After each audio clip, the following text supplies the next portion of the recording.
Di masyarakat juga begitu. Kadang-kadang temen ditegur ngotot.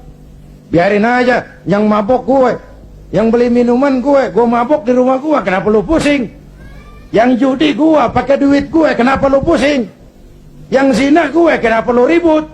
Iya, yang judi lo, yang mabok lo, yang zina lo, tapi judi, mabok, zina, maksiat, mas.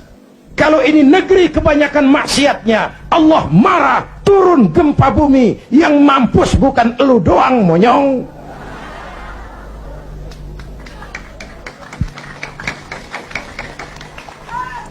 Jelas?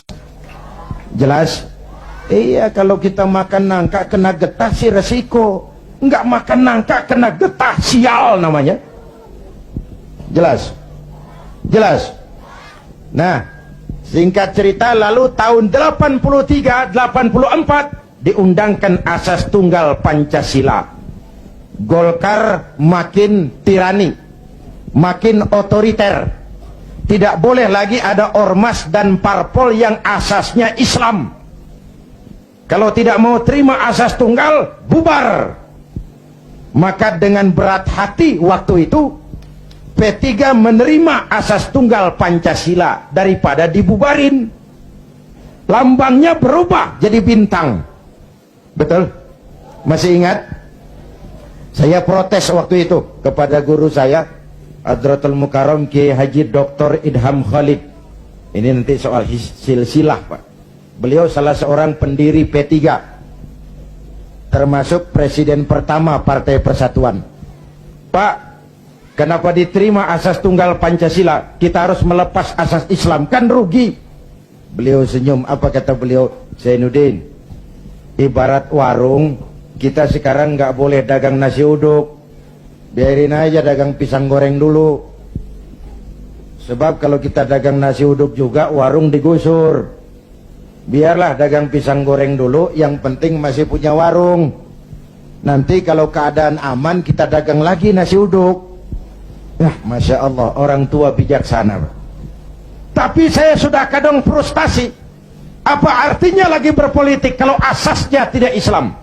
Maka sejak tahun 84, saya mengundurkan diri dari panggung politik.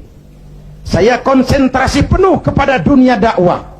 Ketika itulah lahir prinsip, saya tidak kemana-mana, tapi saya ada di mana-mana. Itulah politik dakwah.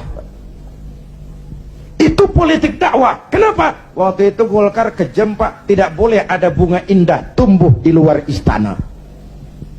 Tidak boleh ada bunga indah tumbuh di luar istana. Maka saya harus ngatur strategi supaya saya bisa dakwah ke sana dan kemari. Saya lahirkanlah prinsip tidak kemana-mana, tapi ada di mana-mana. 97, ini cerita singkat. Mulai terjadi krisis moneter. Rupiah kita anjlok, dolar naik ke langit. Ya Bu? Ya Bu? Dari 2.500 dolar sampai 17.200, bagaimana nggak kolab? Akibat krisis moneter muncul yang lebih makro, krisis ekonomi. Sampai sekarang kita masih ngerasain, ya Bu. Perusahaan besar ambruk, konglomerat terpuruk, hutang numpuk, pejabat ngantuk, PHK di mana-mana, lapangan kerja sulit, pengangguran meningkat, kemiskinan naik, kriminal menjadi-jadi, harga-harga kebutuhan tiap hari berlomba dan membumbung. Ini ibu-ibu di dapur kan ngerasain bener.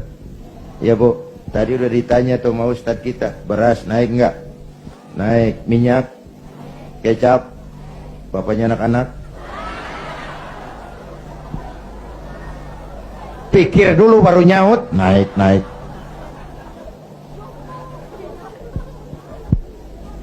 Biaya hidup makin tinggi, beban hidup makin berat. Masya Allah, di Jakarta Bang sekarang kencing aja gope.